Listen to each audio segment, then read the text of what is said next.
sommes sur ce qu'on appelle le sentier des Nutons. Oui, je ne sais pas, peut-être que je vais croiser un petit Nuton avec un petit bonnet rouge qui vit dans une grotte, dans une caverne. Enfin, j'espère qu'Ali ne m'emmène pas sous terre et que je ne vais pas me retrouver à devoir aller dans des grottes ou quoi que ce soit, parce que moi je vous ai déjà dit, les lieux sombres, humides, boueux, où tout ce qu'on peut faire c'est se mettre à quatre pattes en risquant de croiser une chauve-souris, c'est pas vraiment ma tasse de thé. Non. Ah non, non, non, la spéléologie, tout ça. Non, enfin, ce soleil fait du bien. Bon, malheureusement, il ne réchauffe pas vraiment. Je ne sais pas dans quel état vont finir mes doigts. J'ai un peu la pression d'être une alpiniste par moins 8 degrés. J'espère que je vais pas attraper des engelures et ne pas faire le petit poussé avec mes doigts qui tombent au fur et à mesure. Attendez, voilà la phrase. L'eau de la cascade ne se fait jamais mal en tombant. Ah, pour une fois que je suis soulagée quand j'ai une phrase. J'avais peur d'avoir une phrase avec une grotte. L'eau de la cascade ne se fait jamais mal en tombant. Non, c'est logique. Ali me fait rester dans la thématique de l'eau. Je ne sais pas, peut-être qu'elle espère pour moi un retour aux sources. C'est vrai que ça me parle, la cascade. Je peux vous dire que les cascades qui me tombent sur la gueule pour le moment, c'est plutôt les chutes du Niagara. Alors oui, c'est beau, c'est beau, c'est beau. Évidemment que c'est beau, les chutes du Niagara. Mais moi, je me sens comme les tout petits bateaux, vous voyez, qu'on voit toujours tout en dessous sur les cartes postales. Et je sais qu'il faut rester positif. Enfin, je veux dire qu'il faut essayer de toujours voir la beauté des choses. Je sais, je suis quelqu'un d'optimiste, etc. Mais bon, je peux vous assurer que ce sont mes croyances positives qui, pour le moment, me font l'effet de basculer en cascade, enfin version domino. Et j'ai l'impression qu'on fait ça, tic, et ça fait... Bon, après, qu'est-ce que ça évoque pour moi, la cascade? J'en ai pas vu tant que ça dans ma vie, en fait, des cascades. Ah si, ça me fait penser au parc Yosemite aux États-Unis. En fait, moi, j'y ai passé un an quand j'avais 18 ans. Ma mère est venue me rejoindre, on a fait un grand tour de la côte ouest. Sauf que moi, j'étais tellement dévastée à l'idée de quitter les États-Unis, de repartir vivre en Belgique, que pendant tout le tour, je n'ai fait que pleurer. Et ma mère, qui était tellement contente de me revoir, passait son temps à me dire « Tu as vu la cascade? Oh, mais quelle belle cascade! Allez, viens voir la cascade! Allez, viens voir la cascade! » Écoutez, la seule cascade que j'ai vue, c'était moi. Je n'ai fait que pleurer. Je suis passée complètement à côté de toutes les visites. C'est con d'aller là-bas et de tout louper. Bah ouais, la seule chose que j'ai vue pendant 3 semaines, c'est l'intérieur de mon Kleenex. Pense à la symbolique de la cascade et à ce que ça évoque pour toi. La symbolique d'une cascade, je sais pas moi. Enfin, je veux dire, ça jaillit, c'est puissant, c'est vertical, c'est abrupt. Peut-être que c'est un symbole de la vie qui surgit. Enfin, je sais pas, j'ai un peu l'impression de faire de la masturbation intellectuelle, là. Après, bon, cascade. Il n'y a pas tellement de références aux cascades. Ah, ou alors si, dans le film Cocktail avec Tom Cruise. Oh, vous vous rappelez? Mais moi, je l'ai vu quand j'avais 11 ans. Moi, à cet âge-là, j'aurais tout donné pour être le shaker dans la main de Tom Cruise, là, et qui m'envoie en l'air, comme ça. Et alors, il y a cette scène où il l'emmène dans une cascade et ils s'embrassent sous la chute d'eau.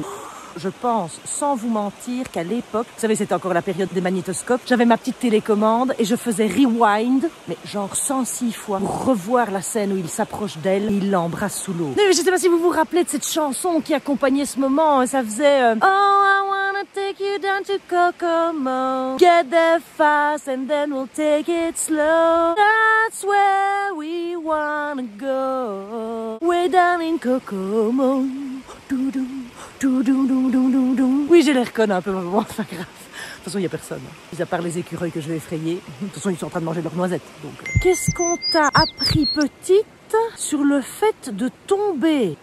Ce qu'on m'a appris sur le fait de tomber. Un peu ce que je suis en train de vivre là pour le moment. Les phrases que j'ai entendues le plus quand j'étais enfant, c'était « Attention, attention, ne va pas là, c'est dangereux. Véronique, reviens. Véronique, tu vas tomber. » Oui, et même ma grand-mère me disait des trucs quand j'étais adolescente. Par exemple, quand on parlait de l'amour, elle me disait « L'amour, c'est comme un chariot en haut d'une pente. Quand il commence à dévaler, on ne sait plus l'arrêter. » Ah ben moi, j'imaginais toujours, évidemment, le chariot qui percutait l'arbre. C'était pas très spoomp, hein, on est bien d'accord. Donc, quel est mon rapport au fait de tomber? Ben, c'est un peu la même chose que quand je traverse ce petit pont. Voyez, ça va, mais je serre un peu les fesses. Quand ma fille descend des escaliers en chaussettes, je serre les fesses. Quand mon fils fait sa manœuvre pour sortir de mon allée de garage, je serre les fesses en continu, toujours en me disant ouf, ah, hi. C'est ça qu'on m'a transmis sur le fait de tomber, en fait. Oui, c'est pas bon. Non, c'est pas bon de serrer les fesses non plus, je suis d'accord. Même là, en marchant dans la neige, j'ai tellement peur de me cartonner la gueule et d'envoyer mon téléphone valdinguer que je ne suis pas spécialement détendue, on est bien d'accord. Je passe mon temps, finalement, à faire nom de Dieu, de nom de Dieu, de nom de Dieu. Va sous la cascade et comprends le sens. Mais oui, mais il n'y a pas de cascade. J'étais au milieu des bois, moi, ici. Je vais continuer à avancer, hein. Qu'est-ce que vous voulez que je fasse? De toute façon, je vais pas faire demi-tour maintenant. Oui, enfin, va sous la cascade et comprends le sens. Oui, enfin, je vais de toute façon pas aller m'immerger là-dedans, Ali. Ça fait une semaine qu'il fait moins 8 degrés. J'ai pas traversé toute la pandémie du Covid sans rien attraper. Pour maintenant me choper une pneumonie en pataugeant dans des flaques, hein. Bon, moi, il faudrait déjà que je la trouve, la cascade. Parce que ça coule, mais c'est... Ah oui, d'accord, ok. Attendez, j'essaye de vous montrer. Voyez? Elle coule, hein. On ne voit pas qu'elle coule, mais elle coule. Donc l'eau de la cascade ne se fait jamais mal en tombant. Mais pourquoi? Pas parce que l'eau est souple. L'eau est souple, l'eau est flexible. Parce que quand elle tombe, elle se lâche. Peut-être ça. Oui, elle se relâche. Ah oui, c'est ça peut-être. Oui, c'est ça. Oui, l'eau accepte de se laisser tomber en fait. Comme ce qu'on dit avec les athlètes. On dit toujours que celui qui gagne la course, ça n'est pas nécessairement celui qui court le plus vite. Enfin, il faut courir vite quand même, hein. Mais je veux dire, c'est celui qui démarre en étant le plus détendu. Oui, donc même si on traverse des choses super casse-gueule et qu'on sent qu'on est tout le temps en train de tomber, en fait, il faut juste se relâcher comme l'eau. Tu m'excuseras, Ali, mais je ne vais pas aller sous la cascade. Non, je ne pense pas que je vais y croiser Tom Cruise non plus. On est loin de la Jamaïque et de la chaleur, hein. Mais bon, c'est beau quand même. Peut-être que je peux apporter un peu de Jamaïque à la cascade des Nutons. Peut-être que c'est ça qu'il faut que je fasse. Peut-être que finalement, à chaque fois que j'ai l'impression que je vais me péter la gueule, plutôt que de serrer les fesses, en fait, je dois juste faire Aruba, Jamaica. Oh, I wanna take you to Bermuda, Bahama. Come on, pretty mama. Key Largo, Montego. Oh, baby, wanna take you to Kokomo. That's just where we wanna go. Way down to Kokomo. Na, na, na, na, na, na. Oui, enfin, à mon avis, là, j'ai plutôt fait fuir Tom Cruise. Enfin, c'est pas grave. Oui, c'est pas grave. Oui. Ooh, get up, get up.